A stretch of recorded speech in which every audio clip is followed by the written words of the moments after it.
राधे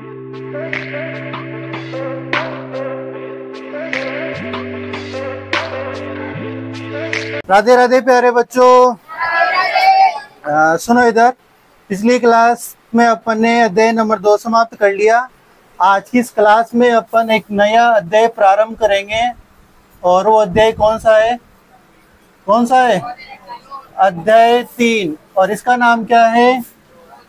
दो चरों के रेखिक समीकरण। अरे यही है। अब इसमें इस जो ये अध्याय का नाम है, इस अध्याय के नाम में आप क्या क्या चीजें जानते और क्या नहीं जानते। देखो इधर सुनो, ये चर शब्द जानते हो क्या? इससे पिछले वाले अध्याय मैंने चर की परिभाषा लिखवाई थी, याद है क्या? क्या लिखवाई थी? इससे पिछले वाले अध्याय मैंने चर की परिभाषा लिखवाई थी। तो इस चर को जानते हो क्या? क्या होता है चर? ऐसी संख्याएं जिनका समय व स्थिति के साथ परिवर्तन होता रहता है, तो वो हो जाएगी चर, जैसे एक्स वाई जेड। परंतु इस चर के आगे एक और शब्द लिखा हुआ है। क्या लिखा हुआ है? दो। तो इस अध्याय में आपके एक साथ कितने चर आएंगे? 2 चर आएंगे। यानी एक्स आएगा तो क्या आएगा? उसके साथ वाई आएगा। कुल मिला के कितने चर आएंगे? 2 चर आएंगे। इससे पिछले वाले अध्याय में ओनली जो अपन ने बहुपद पढ़ा उसमें एक चर या तो एक्स ही होता था या वाई होता था या फिर एस पी, मतलब सिंगल एक चर होता था। पर यहाँ पे कितने चर होंगे? 2। यहाँ तो बात समझ में आ गई? कितने चर होंगे? 2। यानी एक्स भी होगा और एक क्या होगा? वाई भी होगा। 2 चर होंगे। आगे क्या कह रहा है? रेखिक। रेखिक का अर्थ भी बताया था कि मैंने पिछले अध्याय में। रेखिक का मतलब जिनकी घात क्या हो? एक हो। ऐसा बहुपद जिसकी घात क्या हो? एक हो। तो अपन यहाँ पर पढ़ेंगे कि एक तो 2 चर आएंगे, ठीक है, उनकी घात कितनी होगी? एक होगी। तभी तो उसको क्या बोला जा रहा है? रेखिक। और एक पीछे शब्द आ रहा है समीकरण। पिछले अध्याय में मैंने बहुपद पढ़ाया था, परंतु यहाँ शब्द क्या आ रहा है? समीकरण आ रहा है। तो यहाँ पर अपन 2 चरों के रेखिक जिनकी घात 1 होगी और उनकी क्या पढ़ेंगे? समीकरण। बहुपद नहीं पढ़ेंगे। अब समीकरण और बहुपद में क्या अंतर है? बोलो। देखो, समीकरण में कुल मिला के जैसे बहुपद की तरह होगा, बस समीकरण में 2 पक्ष आ जाएंगे। उस 2 पक्षों को कौन डिवाइड करेगा? मतलब कौन अलग करेगा? बराबर। यानी बराबर का चिन्ह कंपलसरी होगा इस समीकरण में, और इस बराबर के चिन्ह के एक पक्ष अलग होगा और दूसरा पक्ष एक अलग होगा। कुल मिला के कितने पक्ष हो जाएंगे? 2 पक्ष हो जाएंगे। मैंने वहां पर भी कहा था कि अपन पिछले अध्याय में द्विघात बहुपद पढ़ रहे हैं। क्या पढ़ रहे थे? द्विघात बहुपद। फिर मैंने कहा था कि अध्याय नंबर, ये 2 में पढ़ा था, अध्याय नंबर 4 में अपन पढ़ेंगे द्विघात क्या? समीकरण पढ़ेंगे। तब मैंने कहा था कि जो आपके a x square b x plus c, ये किसका मानक रूप था? द्विघात बहुपद का मानक रूप था। इसको अगर समीकरण बनाना होता तो फिर मैं बराबर क्या लगा देता? 0। तो समीकरण के लिए मैंने उस समय भी कह दिया था कि जैसे समीकरण आएगी बराबर आ जाएगा, और उस बहुपद के कितने पक्ष हो जाएंगे? 2 पक्ष। एक तो लेफ्ट, एक राइट, बायां पक्ष और दायां पक्ष। अरे आ जाएगी बात समझ में? तो इस जो अध्याय का नाम है आपके, इस अध्याय के नाम में जो जो शब्द हैं उन सभी का अर्थ समझ में आ गया क्या? 2 चर। कितने चर होंगे? 2 चर होंगे। वो चरों की घात कितनी होगी? 1 होगी। तभी क्या बोला जा रहा है? रेखिक। और वो कैसे किस रूप में होंगे? समीकरण के रूप में। यहाँ तो बात समझ में आ गई सबके? अब इधर सुनो, अपन ने अध्याय नंबर जो 2 पढ़ा था उसमें द्विघात बहुपद का मानक रूप पढ़ा था, जो अभी मैंने लिखा भी था, और आपको आशा करता हूँ कि आपको याद भी होगा। और अगर आप मैं पूछ लूँ किसी से तो आप बता भी दोगे। और यही था क्या? द्विघात बहुपद का क्या मानक रूप? A x square plus b x plus c, यानी सी ए बी सी के स्थान पे कोई सी भी वास्तविक संख्या आ जाती थी। 3 के 80 के स्थान पे 4 5 कुछ भी आ जा, बी के स्थान पे 1 2 3 कुछ भी आ जाता, और ए के स्थान पे 1 2 3 कुछ भी आ सकता था। अरे याद है ये चीज? तो इस प्रकार इस रेखिक समीकरणों का भी मानक रूप होगा। क्या होगा? मानक रूप। अब ये मानक रूप कैसे होगा? इधर सुनना, ये ऐसे होगा a1x b1y प्लस का c1। देखो मैंने कहा था कि कितने चर होंगे? 2 चर होंगे। क्या होंगे? चर। दो चर होंगे तो x भी आ गया और एक क्या आ गया, y भी आ गया, और समीकरण होगी तो बराबर क्या लग गया, 0 लग गया। ये होगी समीकरण नंबर 1। यानी इस अध्याय में अपन जो समीकरण होगी, क्योंकि वहां पे इस अध्याय का नाम आपने देखा होगा तो समीकरण होगा इसका नाम, दो चरों के रैखिक समीकरण। पीछे एक और शब्द है, क्या है, युग्म है। क्या है शब्द, युग्म। युग्म का मतलब क्या होता है, जोड़ा होता है। यानी उन समीकरणों का भी क्या होगा, जोड़ा होगा। यानी पहली समीकरण एक इस प्रकार की होगी, तो फिर दूसरी समीकरण क्या होगी, यहाँ क्या आ गया a1, तो यहाँ क्या आएगा a2x b2y, और यहाँ c, ये c1 था तो यहाँ क्या आ जाएगा c2 इक्वल टू 0। ये समीकरण नंबर क्या हो जाएगी, 2। ये दोनों ही चीज क्या है, रेखिक रेखिक समीकरण का समीकरण युग्म का मानक रूप। मतलब ये क्या चीज है, रैखिक समीकरण का क्या है, मानक रूप। यानी आपको रैखिक समीकरण इस रूप में मिलेगी। जैसे देखो कैसे मिलेगी, इधर सुनना। जैसे कि a1 के स्थान पे मैं कुछ भी संख्या लिख दूं, 3 लिख दूं, ठीक है, और x आ जाएगा। फिर प्लस b1 के स्थान पे कुछ भी आपकी इच्छा से आया कि 2y, फिर 7 इक्वल टू 0। ये समीकरण कौन सी होगी, पहली। जैसे दूसरी समीकरण लिखूं, 4x 3y प्लस के 5 इक्वल टू 0। ये समीकरण कौन सी, 2। तो इस प्रकार इस पूरे अध्याय में अपन को दो दो समीकरणें मिलेगी। एक को समीकरण 1 बोलेंगे, दूसरी को क्या बोलेंगे, समीकरण नंबर 2। और उनमें इधर सुनना, इस प्रकार x भी होगा, y भी होगा, और इनकी घातें क्या होगी, 1 होगी। तभी इनको क्या बोला जा रहा है, रैखिक समीकरण युग्म। आ जाएगी बात समझ में। अब इनको और समझेंगे कि यहाँ पे अब देखो, मैं आपसे अब आगे क्या सीखेंगे इनमें। मैं आपसे पूछूंगा कि ये जो युग्म दिख रहा है आपको, इस युग्म में b1 का मान कितना है, कोई बताएगा मेरे को, b1 का मान कितना है। देखो b1 का मान, मैंने पूछा किसका मान है, b1 का। b1 का मतलब y से जो गुणा हो रहा होगा। y से कौन गुणा हो रहा है, देखो y से कौन गुणा हो रहा है, 2, ठीक है। अब आप कहोगे कि सर y से गुणा तो 3 भी हो रहा है ना, परंतु मैंने पूछा b1 का है, मैंने किसका नहीं पूछा, b2 का। मैं आपसे पूछता b2 का मान, तो आप कितना बताते, 3। मैं आपसे कहता कि c2 का मान बताओ। 2 का मतलब दूसरी समीकरण में बताना है आपको, और c का मतलब अचर पद बताना है। तो c2 का मान कितना है, 5।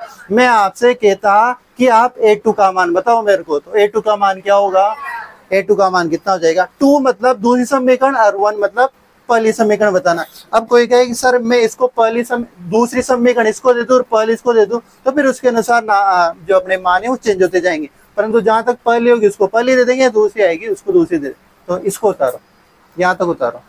इधर सुनो, ये उतार लिया होगा।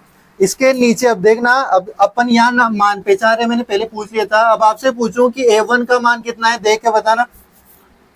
a1 का मान कितना है रे, 1 पूछ रहा हूँ, इसका मतलब समीकरण 1 में देखना है, और a पूछ रहा हूँ, इसका मतलब किसका गुणांक देखना है, x का। तो a1 का मान कितना हुआ, 3। मैं आपसे पूछूं कि इसमें b1 का मान बताना मेरे को, तो b1 का मान यानी कितना है, 2 है।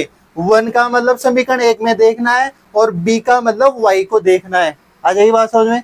a को कहूं तो x को देखना होगा, b को कहूं तो y को देखना है, ठीक है। और 1 ये इस बात को डिफाइन कर रहा है कि आप समीकरण 1 में देख रहे हो या समीकरण नंबर 2 में। मैं आपसे कहूं कि c1 का मान बताओ मेरे को कितना होगा, 7। आ जाएगी बात समझ में। अब यहाँ पे मेरे को बताओ a2 का मान कितना है, a2 का मान 4। मैं आपसे पूछूं b2 का मान कितना है, 3। मैं आपसे पूछूं c2 का मान 5। अरे पहचान लोगे कैसा है, ठीक है, ये उतार लिया था ना। चलो इधर बताना मेरे को, समीकरण है कुछ एक में और लिख रहा हूँ, 2x माइनस के 4y बराबर के साथ समीकरण नंबर 1। ये पहला क्वेश्चन है, समीकरण नंबर 1।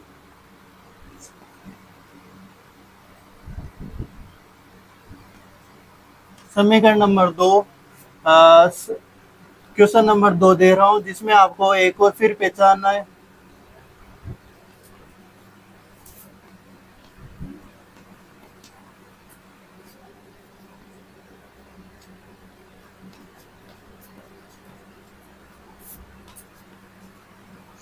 ठीक है ना। मैंने दो क्वेश्चन और दिए हैं आपको, इनमें आपको पहचानना है। क्या पहचानना है? एक तो A1 का मान पहचानना है, B1 का मान पहचानना है, और किसका मान पहचानना है? C1 का मान पहचानना है। और आपको इसमें A2 का मान, B2 का मान और C2 का मान भी पहचानना है। ठीक है, तो जल्दी से मेरे को बताओ, इस सवाल के लिए A1 का मान कितना होगा? देखो A1, 1 का मतलब समीकरण 1 में देखना है, ठीक है, और A का मतलब x का मान। तो A1 यहाँ के स्थान पे कितना है? यहाँ पे देखो -2, तो A1 का मान कितना हुआ? -2। यहाँ देख सकते हो x के आगे कौन है? A1, यानी x से जो भी गुणा हो रहा होगा वो A1 का मान हो जाएगा। तो A1 का मान कितना हुआ? सबके पास समझ में आ गई क्या? A1 का मान -2 आया, सबके समझ में आ गई? माइनस भी लिखना है और x के आगे कौन है वो लिखना है। ठीक है, मैं आपसे पूछूं B1 का मान कितना है?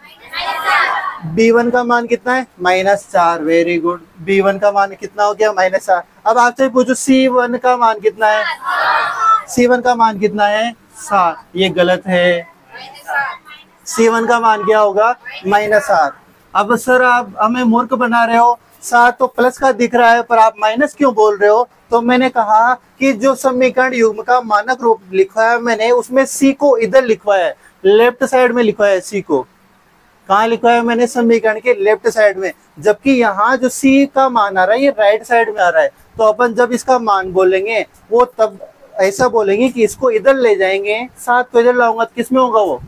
माइनस। 7 को इधर लाऊंगा किस में होगा? माइनस में। तो फिर C1 का मान क्या कहलाएगा? -7।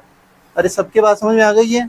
C1 का मान -7 क्यों बोला मैंने? यहाँ दिख प्लस का रहा है, परंतु इस 7 को इधर लाओगे, बराबर के इधर लाओगे, किस में हो जाएगा वो? माइनस में। और जैसे माइनस में होगा तो फिर C1 का मान कितना हो गया? -7।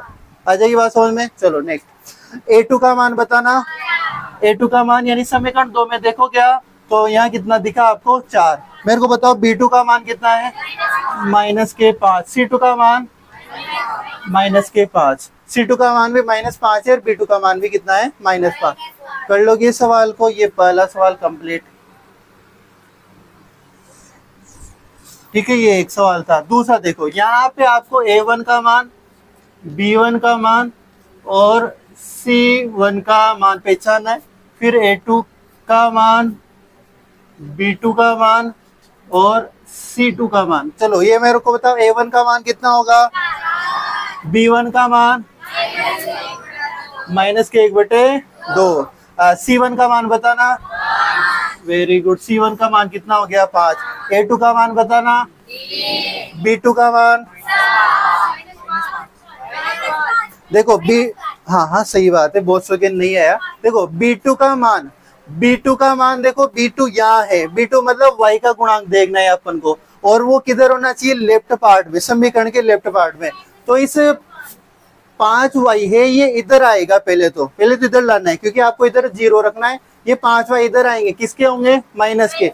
y वाला पद है तो b का मान है, और ये 5 इधर आएगा, किसका हो जाएगा? -5। तो B2 का मान कितना हुआ? -5। सबके समझ में आ गया क्या? माइनस तो क्यों आया? क्योंकि ये इधर लाऊंगा, और B1 का मान मतलब y का गुणांक। ठीक है, C2 का मान बताना मेरे को। 7। C2 का मान कितना हो जाएगा? 7। देखो 7 इधर ही है और प्लस में है, तो C2 का मान 7। तो यहाँ तक तो ये शायद तुमने ये भी नहीं लिखा था, तो इसको लिखो, फिर इसको दूसरा करके इसको लिखना, तीसरा करके इसको लिखना। यहाँ तो बता रहा हूँ। इधर सुनो, ये बात तो आपके A1 B1 इनका मान निकालना तो आप सीख गए। अब आप इधर सुनो कि इनमें एक और चीज है। देखा मैंने अभी एक समीकरण यहाँ पे समीकरण लिखी थी, जैसे कि दोबारा लिख दूं, 2x माइनस का y प्लस के 7 = 0। एक समीकरण लिख दूं 3x प्लस के 4y माइनस के 2 = 0। ये समीकरण नंबर 1 और ये समीकरण नंबर 2। ठीक है, आपने कक्षा 7-8 से तुम ग्राफ ग्राफ बना रहे होंगे। ठीक है, इन समीकरणों के, इसका भी तुमने ग्राफ बनाया होगा, इस समीकरण का, इस समीकरण का तुमने ग्राफ बनाया होगा। और जब ग्राफ बनाते थे इस प्रकार आपके पास एक ग्राफ होता था, ये एक्स अक्ष होता था, ये क्या होता था? वाई अक्ष होता था। ठीक है, जैसे ये वाली जो समीकरण है इसका आप ग्राफ बनाओगे, तो जैसे मैं अभी यूं खींच रहा हूँ कि इस ग्राफ ये जो समीकरण है इसकी लाइन इस प्रकार आएगी। ठीक है, मान लो कि इस प्रकार ऐसे भी आ सकती है, कैसे भी आ सकती है। खींची होगी आपने लाइन, क्योंकि x का मान बढ़ते थे y का मान आता था आता था, इस प्रकार एक सारणी बनाते थे, अरे करते थे, हाथों पर हो x का मान y का मान x का मान निकालते थे। ऐसा किया होगा आपने, सब ग्राफ बनाए होंगे, नहीं भी किए तो भी इस पढ़े तो होंगे, मतलब कोई भी नहीं भी पढ़े तो भी कोई बात नहीं, अब इस अध्याय में इनको सीखेंगे। आप ये मान लो मैं इतना समझा रहा हूँ कि यहाँ पे कोई एक समीकरण है, उस समीकरण से हमेशा कितनी लाइन खींची, एक रेखा बनती है। क्या बनती है? एक रेखा। कहाँ बनती है? ग्राफ में। इस समीकरण से एक लाइन बनेगी, इस जैसे इस समीकरण से ये लाइन बनी, मैं यहाँ लिख दूंगा समीकरण नंबर 1 की लाइन है ये, ठीक है। अब ये वाली जो समीकरण है, इस समीकरण की भी लाइन बनेगी। अब वो ये इस समीकरण की लाइन ऐसे बन सकती है और ऐसे बन सकती है, ये इस वाली समीकरण की लाइन ऐसे भी बन सकती है। तो इस प्रकार दो समीकरणों की दो लाइनें होगी, वो दो लाइनें इस ग्राफ पर 3 कंडीशन लागू करेगी। कितनी कंडीशन? 3 कंडीशन। 3 कंडीशन वो अलग अलग होगी। अब कौन कौन सी कंडीशन होगी वो एक बार मैं आपको एक नॉर्मल बता दूं कि एक समीकरण की लाइन ऐसी आ गई और दूसरे समीकरण है उस समीकरण की लाइन ऐसी आ गई, ठीक है। एक कंडीशन तो ये हो गई, एक कंडीशन ऐसी, ये पहली कंडीशन। दूसरी कंडीशन क्या बन सकती है कि इस प्रकार ग्राफ है, पहली समीकरण की लाइन ऐसी आ गई और दूसरी जो समीकरण है उसकी लाइन ऐसी आ गई, इसके समांतर आ गई, मतलब दोनों आपस में कभी टच ही नहीं हो, ठीक है। ये दूसरी कंडीशन। तीसरी कंडीशन कैसी बन सकती है बच्चों? तीसरी कंडीशन ऐसी बन सकती है कि पहली लाइन ऐसे आई और दूसरी लाइन भी इसी के ऊपर आ गई, जैसे अभी तुमने आसपास अभी बजाय देखी थी ना, एक के ऊपर एक चल रही थी। इस प्रकार दूसरी समीकरण मतलब एक समीकरण की लाइन आई और उसी के ऊपर दूसरी समीकरण की लाइन भी आ गई। तो कितनी कंडीशन बन सकती है? 1 2 3। अब ये किन स्थितियों में बनती है, कैसे कंडीशन बनती है और क्या क्या चीजें ये होती है, तो इसके लिए अपन इनको सीखेंगे। तो टॉपिक डालो केस फर्स्ट के, चलो रुको, रुक जाओ, चलो मैं यहाँ पहले यहाँ समझ लो। केस फर्स्ट, पहली कंडीशन क्या बन सकती है, सुनो इधर। पहली कंडीशन क्या बन सकती है, उसके लिए जैसे एक मानक रूप है a1x b1y c1 equal to 0, इस समीकरण नंबर 1, और a2x b2y c2 equal to समीकरण नंबर 2। आ जाएगी बात समझ में? अगर ये मानक रूप था, अगर स्थिति a1 बटा a2, ठीक है, यानी पहली समीकरण का a1 का मान और दूसरी समीकरण का a2 का मान, ये b1 अपॉन b2 ये बराबर नहीं हो। क्या समझे? कि पहली समीकरण का a1 का मान, मतलब पहली समीकरण का a1 और a2 का मान, इनका अनुपात का मान b1 और b2 के अनुपात के बराबर नहीं होगा। ऐसी स्थिति में रेखाएं प्रतिच्छेद करती है। क्या करती है? प्रतिच्छेद करती है। अब ये प्रतिच्छेद करती है, रेखाएं प्रतिच्छेद करती है, इसका मतलब यानी ग्राफ आएगा और ग्राफ में जैसे एक लाइन ऐसी आई तो फिर दूसरी लाइन कैसी आएगी? ऐसी आएगी। इधर सुनो, अगर ऐसी स्थिति बनी तो फिर ऐसी स्थिति में ग्राफ में जो लाइनें आएगी वो कैसी आएगी? इस प्रकार प्रतिच्छेद करती हो। प्रतिच्छेद करती हो मतलब मैंने 3 कंडीशनें बताई थी अभी। एक में तो वो क्रॉस कर सकती है, एक में क्या बताया था कि ये आपस में कैसी आ जाएगी? समांतर आ जाएगी। तो ऐसी कंडीशन होगी जिसमें क्या होगी? प्रतिच्छेद करेगी। अब ऐसे कैसे बनेगा? इधर सुनना, जैसे मैं एक समीकरण लिख दूं यहाँ पे 2x 7y प्लस के 2 इक्वल टू 0, यहाँ पे लिख दूं 3x प्लस के 5y माइनस के 3 इक्वल टू 0। इसमें एक a1 का मान बताना मेरे को, इस वाले में 2, ठीक है। इसमें b1 का मान a2 का मान बताना 3, ठीक है। a2 का मान कितना है? 3। इसमें मेरे को b1 का मान 7, इसमें b2 का मान, क्या ये आपस में बराबर है क्या? बराबर है क्या? नहीं, तो बराबर नहीं है। इसका मतलब a1 a2 का मान a1 अपॉन a2 का मान बराबर नहीं है b1 अपॉन b2 के, ठीक है। ऐसी स्थिति बन गई, इन समीकरणों की ऐसी स्थिति बन गई। तो जब कभी भी आप इन दोनों समीकरणों का ग्राफ बनाओगे ना, तो ग्राफ ऐसा बनेगा। ऐसा बनेगा मतलब इन दोनों समीकरणों की जो लाइनें होगी वो आपस में एक दूसरे को कहीं ना कहीं क्या करेगी? प्रतिच्छेद करेगी। क्या करेगी? प्रतिच्छेद करेगी, और जिस जगह पर भी प्रतिच्छेद करती है उस जगह पर इन समीकरणों का क्या होता है, हल होता है। इस जगह क्या आएगा, इन दोनों समीकरणों का हल आता है। क्या आता है, हल आता है। यानी जैसे आपने x1 का मान 1 आ जाएगा, y2 का मान 7 आ जाएगा, इस प्रकार। यानी जहां प्रतिच्छेद करती है वहां क्या आते हैं, हल आते हैं। तो ये कितनी जगह प्रतिच्छेद कर रही है, एक जगह। इसका मतलब इसका हल कितना होगा, एक हल होगा। तो यहाँ क्या लिखेंगे, एक हल प्राप्त होगा। कितना हल प्राप्त होगा, एक हल प्राप्त होगा। एक हल प्राप्त होने को एक और बात लिखते हैं, इसका दूसरा नाम क्या लिख सकते हैं, अद्वितीय हल प्राप्त होगा। अद्वितीय क्या हल प्राप्त होगा। अरे आ जाएगी बात समझ में। अगर एक हल प्राप्त होगा तो उसी को दूसरा अपन क्या लिख सकते हैं, अद्वितीय हल प्राप्त होगा। रेखाएं कैसी होगी, प्रतिच्छेद करेगी। यानी ऐसी स्थिति बनेगी तब रेखाएं कैसी होगी, प्रतिच्छेद करेगी। और हल कितना प्राप्त होगा, एक। और ऐसी स्थिति में जो समीकरण युग्म है, समीकरण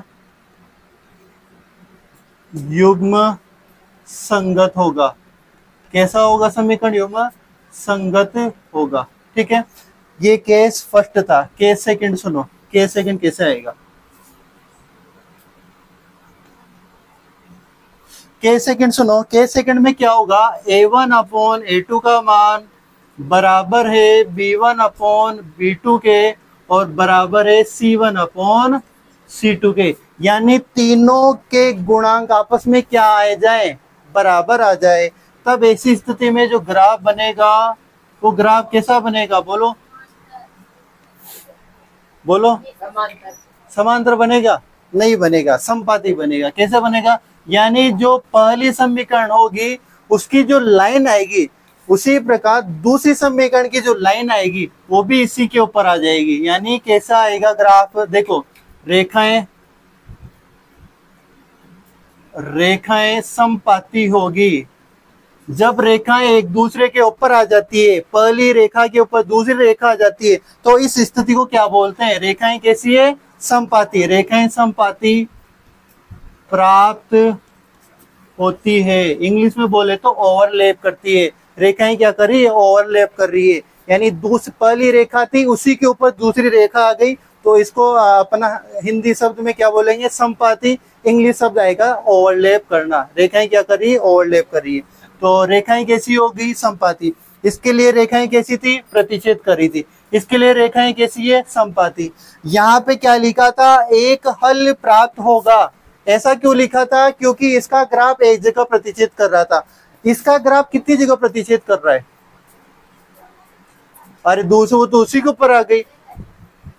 अनेक बार हल कर, मतलब देखो इसी के ऊपर, यानी प्रतिच्छेद क्या, वो तो उसी के ऊपर आ गई। इसका मतलब ऐसी स्थिति में अनेक हल प्राप्त होंगे। कितने हल प्राप्त होंगे, अनेक हल प्राप्त होंगे। ऐसी स्थिति में अनेक हल प्राप्त होते हैं जब रेखाएं समपाती आ जाए। ऐसी स्थिति में हल जो है अनेक प्राप्त होते हैं। आप जितनी इच्छा उतने हल निकाल सकते हैं। एक बात तो ये लिख ली, हल का लिख लिया, रेखाएं प्रतिच्छेद लिख ली। फिर क्या लिख रखा है, समीकरण युग्म संगत है। समीकरण युग्म संगत, एक शब्द आएगा असंगत। क्या आएगा, असंगत। अब असंगत कब होता है, जब रेखाओं से अगर हल प्राप्त हो जाए, चाहे एक प्राप्त हो चाहे अनेक प्राप्त हो, अगर हल प्राप्त हो जाए तो क्या लिखते हैं, संगत। और हल प्राप्त नहीं हो तब क्या लिखते हैं, असंगत। क्या यहाँ पर हल प्राप्त हुए, क्या हुए हैं, चाहे एक से अधिक प्राप्त हुए हैं पर प्राप्त हुए हैं, तो फिर यहाँ पर क्या लिखेंगे, समीकरण युग्म संगत है। कैसा है, संगत है। अगर हल प्राप्त नहीं होता तो अपन क्या लिखते हैं, असंगत। ठीक है, ये केस फर्स्ट हो गया, ये केस सेकंड हो गया। ठीक है, जगह नहीं है, मैं एक मिनट यहां तक उतार रहा हूं, केस थर्ड अभी समझाऊंगा।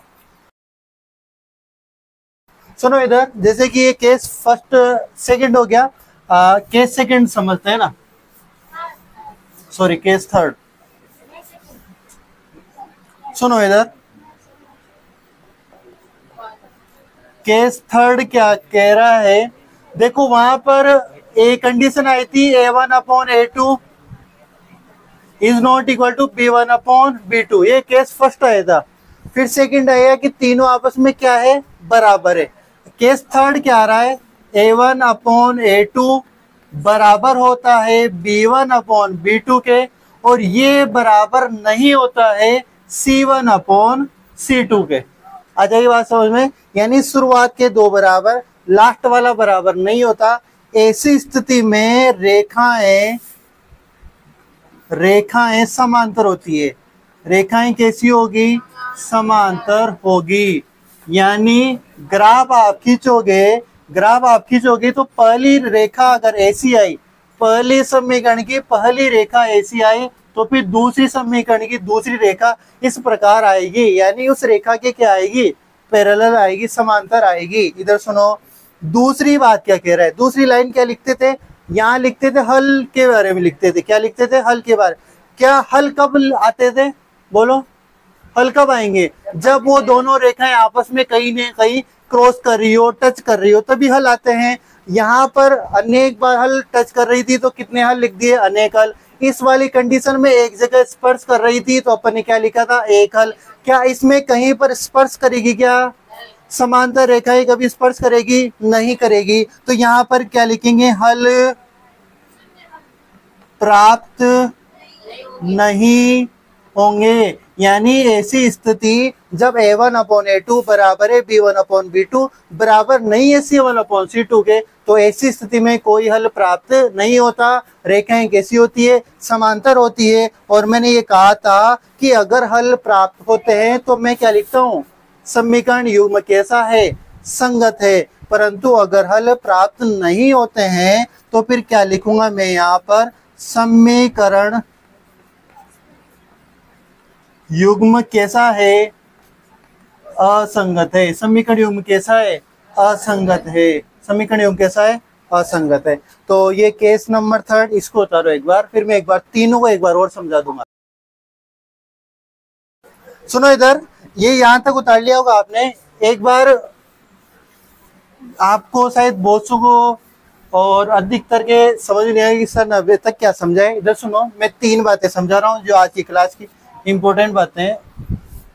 सुनो इधर, आपके इस अध्याय में दो समीकरण होगी। कितनी समीकरण है, दो समीकरणों में रेखिक समीकरण होगी। रेखिक समीकरण होगी मतलब उनकी घात कहीं ने यूं नहीं मिलेगा आपकी y² मिल रहा है, कहीं पे x² मिला है, ऐसा नहीं मिलेगा। रेखिक मिलेगा, इसका मतलब इनकी घात क्या मिलेगी, एक मिलेगी। और कैसे मिलेगी, समीकरण युग्म में मिलेगा, यानी दो समीकरण मिलेगी। और कितने चरों में मिलेगी, दो चरों में, यानी x भी होगा और क्या होगा, y भी होगा। ठीक है, यहाँ तक बात समझ जाएगी। अब आपको ये मैं कह रहा हूँ कि पहली जो समीकरण होगी, यानी कोई भी एक समीकरण होगी, उसकी अगर कभी जैसे ये दो समीकरण है, इनके हल निकालने बैठ रहे हैं अपन, यानी पहली समीकरण में x का मान निकालने बैठ रहे हैं, दूसरी समीकरण इनमें x का मान निकाल, इनमें किसका मान निकाल है, y का। कितने चर हैं कुल मिला के, दो चर, एक तो x है और एक क्या है, y। तो इनका हल निकालने के लिए अलग अलग विधियां हैं। एक पहली विधि तो जैसे ग्राफ विधि है। कौन सी विधि, ग्राफ विधि। एक विधि इसमें आएगी विलोपन विधि। कौन सी विधि आएगी, विलोपन विधि। एक विधि आएगी इसमें प्रतिस्थापन विधि। क्या आएगी, प्रतिस्थापन विधि। और ये जब आपके सिलेबस नहीं कटा था, इससे पहले एक और विधि आती थी, वज्र गुणन विधि, जो के भी सिलेबस से कट चुकी है। तो अपन ग्राफ विधि, विलोपन विधि, प्रतिस्थापन, ये विधियां ये पढ़ेंगे। सबसे पहले विधि आती है आपकी कौन सी, ग्राफ विधि। अब ग्राफ विधि पढ़ने से पहले अब आपने ग्राफ जरूर बनाएंगे कक्षा 8 में 9 में इधर। तो वहां पर कोई भी एक समीकरण होती थी, जैसे 2x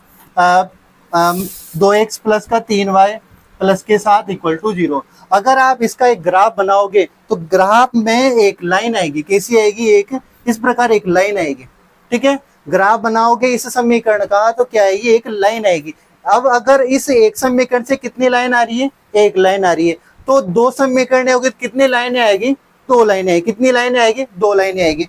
अब दो लाइनें आएगी और वो दो लाइनें अगर कहीं पे आपस में एक ही ग्राफ है, वो दो लाइनें आपस में कहीं पे टच करती है, तो उस समीकरण का जिस जगह टच करती है, जैसे कोई दूसरी लाइन आई और ये यहाँ पे दूसरी लाइन आई और ये इस जगह टच करी, इसका मतलब इनका आंसर इसी जगह है। आप इधर नीचे देखोगे तो यहाँ पर x का मान अगर आपको 3 दिखा और यहाँ इसको इधर देखोगे तो यहाँ पे इसका y का मान कितना दिखा 4। इसका मतलब इस समीकरण के लिए y का मान कितना, मतलब इन दोनों समीकरणों के लिए y का मान कितना हो गया 4 और x का मान कितना हो गया 3। इस प्रकार इनके क्या आते हैं, हल निकल के आते हैं, जो कि अपन आगे सीखेंगे।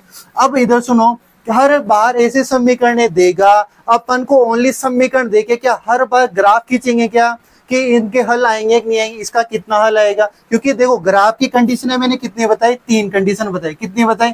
3। कि एक बार तो वो रेखाएं कैसी हो सकती है, काट सकती है, दोनों रेखाएं आपस में क्या कर सकती है, काट सकती है। एक स्थिति बताई कि वो दोनों रेखाएं कैसी हो स्थिति आ सकती है कि दोनों रेखाएं क्या आएगी, समांतर आ सकती है। एक स्थिति ये बताई। एक स्थिति मैंने ये बताई कि पहले आपने रेखा खींची, दूसरी रेखा भी क्या आ गई, उसी के ऊपर आ गई। तो क्या हर बार अपन ऐसे ग्राफ बना बना के देखेंगे क्या कि इसकी रेखा कैसी आ रही है, समपाती, इसकी रेखा क्या आ रही है, समांतर, इसकी रेखा प्रतिशत। इस बार हर बार मतलब ग्राफ तो नहीं बना सकते ना, तो ग्राफ नहीं बना सकते, इसके लिए कंडीशन है, कुछ कंडीशंस बनाइए। क्या कंडीशन बनाइए तो वो देखनी है अपन को। पहली कंडीशन क्या कहती है, इधर सुनो, जो केस फर्स्ट है वो क्या कहता है कि आपने जो आपको 2 रेखाएं की 2 समीकरण दिए, उसमें a1 का मान बटा a2 का मान बराबर नहीं है b1 अपॉन b2 के। अगर ऐसी स्थिति आ जाती है, और इसका मैंने उदाहरण भी दिया था कि जैसे 2x है, 3y है, प्लस के साथ इक्वल टू 0। यहाँ पे मैं दे दूं 5x 7y और यहाँ पे दे दूं 6 इक्वल टू 0, ऐसे दे दूं। यहाँ 2 बटा, देखो a1 का मान 2, a2 का मान कितना है 5, तो a1 अपॉन a2 का मान कितना है क्या 2/5, और b1 अपॉन b2 का मान कितना आएगा 3/7। क्या 2/5 और 3/7 आपस में बराबर है क्या, बराबर नहीं है ना। तो ये कौन सी कंडीशन आई, पहली कंडीशन के लिए फिर मैंने कहा था अगर ऐसी कंडीशन बनती है तो रेखाएं कैसी आएगी, रेखाएं कैसी आएगी, प्रतिच्छेद करेगी। रेखाएं कैसी आएगी, प्रतिच्छेद करेगी। आ जाएगी बात समझ में। अगर रेखाएं प्रतिच्छेद करेगी, रेखाएं प्रतिच्छेद करेगी, इसका मैंने ग्राफ बनाया था किस प्रकार प्रतिच्छेद करेगी। प्रतिच्छेद करेगी तो कितनी जगह टच कर रही है, एक जगह टच करिए, इस जगह टच करिए, दोनों रेखाएं एक जगह टच करेगी। प्रतिच्छेद का मतलब है एक दूसरे को एक जगह टच करना, कहीं पे भी। कितनी जगह टच करिए, एक जगह। तो इसका मतलब एक जगह टच करिए तो कितना हल प्राप्त होगा, एक हल प्राप्त होगा। कितना हल प्राप्त होगा, एक हल प्राप्त होगा। और अगर एक हल प्राप्त होगा तो देखो, अगर हल प्राप्त होता है तो फिर वो आपसे कभी क्वेश्चन पूछेगा कि इस, जैसे कोई समीकरण दे देगा, ये 2 समीकरण दे दी, उस वो कहेगा कि इन 2 समीकरण संगत है या असंगत। ऐसा क्वेश्चन आ चुका है बोर्ड एग्जाम में कि ऐसे 2 समीकरण देता है और कहता है कि समीकरण युग्म संगत है या असंगत। अब आप इसको कैसे चेक करोगे, तो आप पहले इसको इस प्रकार का मान निकालोगे। अगर ये प्रतिच्छेद आ रही है तो प्रतिच्छेद लिख दोगे, और वो कह रहा है कि संगत है या असंगत। तो अगर हल आ रहे हैं तो अपन क्या लिख देंगे, समीकरण युग्म कैसा है, संगत है। कैसा है, संगत। संगत कब लिखते हैं, जब हल आता है। अगर हल आ रहा है चाहे एक है चाहे अनेक, तो कैसे लिखेंगे, संगत। केस नंबर सेकंड देखो, केस नंबर सेकंड कहता है a1 अपॉन a2 बराबर आ जाए b1 अपॉन b2 के, और बराबर आ जाए c1 अपॉन c2 के। ठीक है, ऐसी स्थिति में मैंने कहा था कि रेखाएं कैसी आएगी, कैसी आएगी, सॉरी संपाती। कैसी आएगी, संपाती। अब संपाती इधर सुनो कैसे आती है।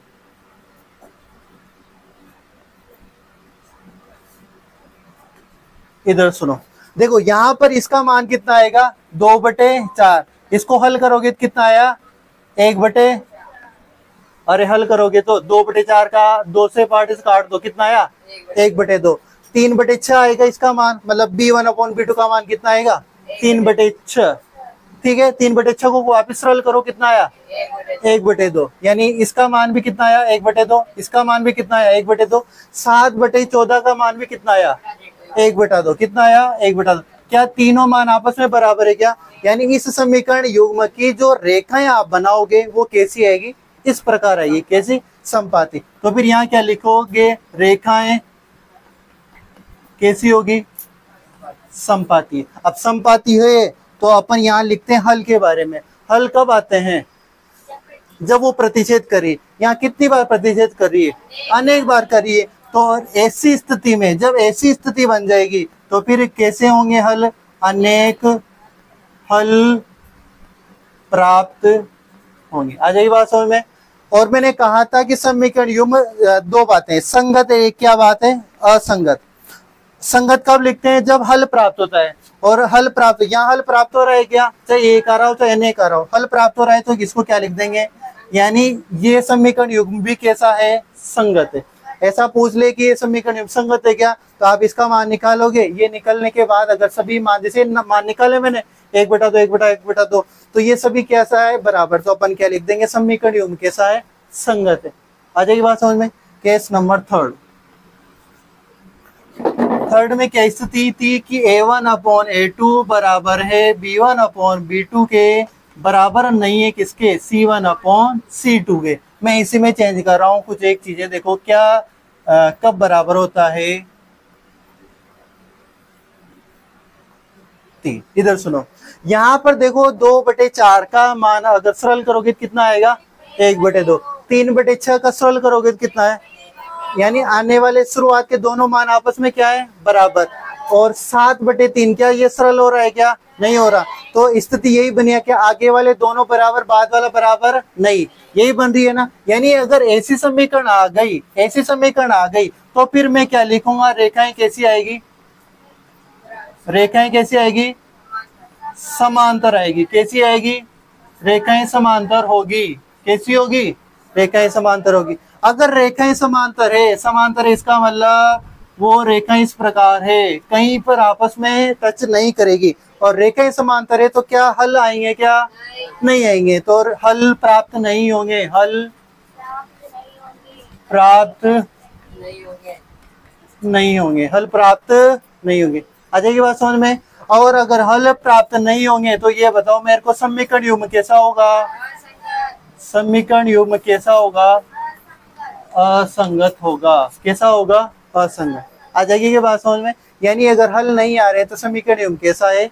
असंगत। पहचान लोगे कैसे चीजें। तो ये तीनों केस मैंने एक साथ बता दिए। आशा करता हूँ ये बात समझ में आ गई होगी। अगर एक सवाल तुम्हें छोटा सा ऐसे दूं, मैं आपसे कहूँ कि रेखाएं समपाती है, अनेक हल है, ये चीज निकाल लोगे क्या? चलो मैं इसको मिटा रहा हूँ, एक सवाल भी दूंगा। और ठीक है ना, ये जो मैंने दिया है ना, तीनों केस बनाना एक खाली पेज में और इनको लिखने का प्रयास करना। ठीक है, आज के लिए इतना ही काफी है, फिर कल मिलते हैं।